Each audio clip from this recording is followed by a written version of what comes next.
ಪವಿತ್ರ ಗೌಡಳ ಕೋಟಿ ಕಾರು ಮುನಿಸು ಮರೆಯಲು ರೇಣುಕಾಸ್ವಾಮಿ ಕೊಲೆ ಮಾಡಿದ್ರ ಡಿ&ಟಿ.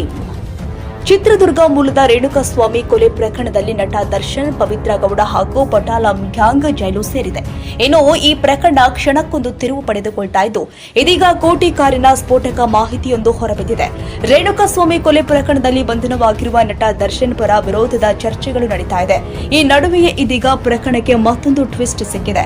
ಕಿಡ್ನಾಪ್ ಕೊಲೆ ಪ್ರಕರಣಕ್ಕೆ ದಿನಕ್ಕೊಂದು ಟ್ವಿಸ್ಟ್ ಲಭ್ಯವಾಗ್ತಾ ಇದ್ದು, ಇದೀಗ ಆಪ್ತೆ ಪವಿತ್ರ ಗೌಡ ಅವರ ಮುನಿಸು ಶಮನ ಮಾಡಲು ರೇಣುಕಾಸ್ವಾಮಿ ಕೊಲೆ ನಡೆದ ಎನ್ನುವ ಮಾಹಿತಿ ಪೊಲೀಸ್ ಮೂಲಗಳಿಂದ ಲಭ್ಯವಾಗ್ತಾ ಇದೆ. ಸಣ್ಣ ವಿಚಾರವೊಂದಕ್ಕೆ ನಟ ದರ್ಶನ್ ಜೊತೆ ಆರೋಪಿ ಪವಿತ್ರ ಗೌಡ ಇತ್ತೀಚೆಗೆ ಮುನಿಸಿಕೊಂಡಿದ್ರಂತೆ.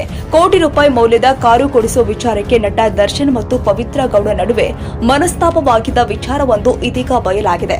ದರ್ಶನ್ ಆ ಕಾರು ಕೊಡಿಸೋದಕ್ಕೆ ನಿರಾಕರಿಸಿದ್ರಂತೆ. ಸದ್ಯ ಇಷ್ಟೊಂದು ಹಣ ಇಲ್ಲ ಎಂದು ಕಾರಣ ನೀಡಿ ಪವಿತ್ರ ಗೌಡಗೆ ಆ ಕಾರು ಕೊಡಿಸೋದಕ್ಕೆ ಹಿಂದೇಟು ಹಾಕಿದ್ರಂತೆ. ಪವಿತ್ರ ಗೌಡ ಕೂಡ ನನಗೂ ಇದೇ ಕಾರು ಬೇಕು ಎಂದು ಹಠ ಹಿಡಿದಿದ್ದು, ಕೊನೆಗೂ ಈ ಮಹದಾಸೆಯನ್ನ ದರ್ಶನ್ ಈಡೇರಿಸಿದ್ರು ಎನ್ನುವ ವಿಚಾರ ಬೆಳಕಿಗೆ ಬಂದಿತ್ತು.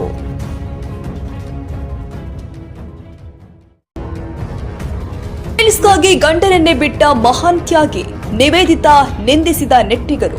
ಸ್ಯಾಂಡಲ್ವುಡ್ನಲ್ಲಿ ನಿವೇದಿತಾ ಗೌಡ ಹಾಗೂ ಚಂದನ್ ಶೆಟ್ಟಿ ವಿಚ್ಛೇದನದ ಪ್ರಕರಣ ಶಾಕ್ ಕೊಟ್ಟಿತ್ತು. ಅದರಲ್ಲೂ ಸೋಷಿಯಲ್ ಮೀಡಿಯಾದಲ್ಲಿ ಸದಾ ಬ್ಯುಸಿಯಾಗಿರ್ತಾ ಇದ್ದ ಈ ಜೋಡಿ ಹೀಗೆ ದಿಢೀರನೆ ಡಿವೋರ್ಸ್ಗೆ ಮುಂದಾಗಿದ್ದು, ಅವರನ್ನ ಹಿಂಬಾಲಿಸ್ತಾ ಇದ್ದ ನೆಟ್ಟಿಗರ ತಲೆ ಕೆಡಿಸಿತ್ತು.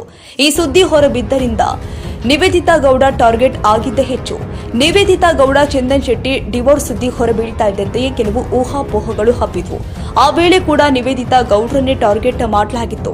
ಇವರಿಬ್ಬರ ವಿಚ್ಛೇದನದಲ್ಲಿ ನಟ ನಿರೂಪಕ ಸೃಜನ್ ಲೋಕೇಶ್ ಹೆಸರನ್ನು ಕೂಡ ತುಳುಕು ಹಾಕಲಾಗಿತ್ತು. ಇದ್ಯಾಕೋ ಬೇರೆಯದ್ದೇ ದಾರಿ ಹಿಡಿತಾ ಇದೆ ಅನ್ನುವಾಗಲೇ ಇಬ್ಬರು ಕೂಡ ಒಟ್ಟಿಗೆ ಬಂದು ವಿಚ್ಛೇದನದ ಬಗ್ಗೆ ಸ್ಪಷ್ಟನೆ ಕೊಟ್ಟಿದ್ರು. ಹೀಗಿದ್ರೂ ಕಾಮೆಂಟ್ಗಳೇನು ಕಮ್ಮಿಯಾಗಿಲ್ಲ. ನಿವೇದಿತಾ ಗೌಡ ಸದ್ಯಕ್ಕೆ ಸೋಷಿಯಲ್ ಮೀಡಿಯಾದಲ್ಲಿ ರೀಲ್ಸ್ ಜೊತೆ ಪೇಯ್ಡ್ ಪ್ರಮೋಷನ್ ಕೂಡ ಮಾಡ್ತಿದ್ದಾರೆ. ಆದರೆ ಇತ್ತೀಚೆಗೆ ನೀಲಿ ಬಣ್ಣ ಟಾಪ್ ಧರಿಸಿ ವಿಡಿಯೋ ಒಂದನ್ನ ಪೋಸ್ಟ್ ಮಾಡಿದ್ರು. ಅದರ ಜೊತೆಗೆ ನೀವು ಎಂದಾದ್ರೂ ನಿಮ್ಮ ಮಾತುಗಳಿಂದ ಬೇರೆಯವರನ್ನ ನೋಯಿಸಿದ್ದೀರಾ ಎಂದು ನೆಟ್ಟಿಗರಿಗೆ ಪ್ರಶ್ನೆ ಮಾಡಿದ್ರು. ಅದಕ್ಕೇನು ಉತ್ತರ ಬರಬಹುದು ಅನ್ನುವ ನಿರೀಕ್ಷೆಯಲ್ಲಿಯೂ ಇದ್ದರು. ಆದರೆ ಸಿಕ್ಕಿದ್ದು ಮತ್ತದೇ ನಿಂದನೆಯ ಕಾಮೆಂಟ್ಗಳು. ಈ ಪೋಸ್ಟ್ಗೆ ನೆಟ್ಟಿಗರು ಮನಸ್ಸಿಗೆ ಬಂದಂತೆ ಕಾಮೆಂಟ್ಗಳನ್ನ ಮಾಡಿದ್ದಾರೆ. ಚಂದನ್ ಶೆಟ್ಟಿಯಿಂದ ಬೇರೆಯಾಗಿದ್ದಾಗೆ ಕಿಡಿಕಾರಿದ್ದಾರೆ.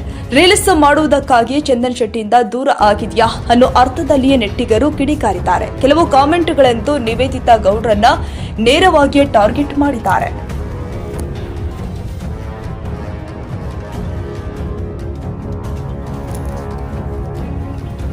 ಜನತಾ ದರ್ಶನಕ್ಕೆ ಅವಕಾಶ ಕೊಡಿದ ರಾಜ್ಯ ಸರ್ಕಾರದ ವಿರುದ್ಧ ಎಚ್ಡಿಕೆ ಕಿಡಿ.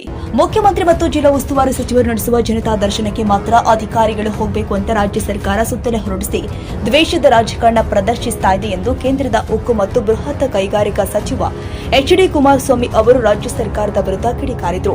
ಮಂಡ್ಯದ ಬಿಆರ್ ಅಂಬೇಡ್ಕರ್ ಭವನದಲ್ಲಿ ಕೇಂದ್ರ ಸಚಿವರು ಆದಂತಹ ನಂತರ ಮೊದಲ ಬಾರಿಗೆ ಶುಕ್ರವಾರ ಏರ್ಪಡಿಸಲಾಗಿದ್ದ ಜನತಾ ದರ್ಶನಕ್ಕೆ ಚಾಲನೆ ಕೊಟ್ಟು ಮಾತನಾಡಿದರು.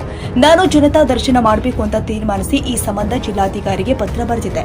ಆದರೆ ಗುರುವಾರ ಸರ್ಕಾರ ಕ್ಯಾಬಿನೆಟ್ನಲ್ಲಿ ಒಂದು ಸುತ್ತೋಲೆ ಹೊರಡಿಸಿ ಜನತಾ ದರ್ಶನ ಮಾಡಲು ಮುಖ್ಯಮಂತ್ರಿ ಮಾತ್ರ, ಜಿಲ್ಲಾ ಉಸ್ತುವಾರಿ ಸಚಿವರಿಗೆ ಮಾತ್ರ ಅವಕಾಶವಿದೆ, ಬೇರೆಯವರ ಜನತಾ ದರ್ಶನಕ್ಕೆ ಕಾನೂನಿನಲ್ಲಿ ಅವಕಾಶವಿಲ್ಲ ಎಂದು ಆದೇಶ ಹೊರಡಿಸಿ ಅಧಿಕಾರಿಗಳು ಇಲ್ಲಿಗೆ ಬರದಂತೆ ಮಾಡಿದೆ ಎಂದು ಆಕ್ರೋಶ ವ್ಯಕ್ತಪಡಿಸಿದ್ದಾರೆ.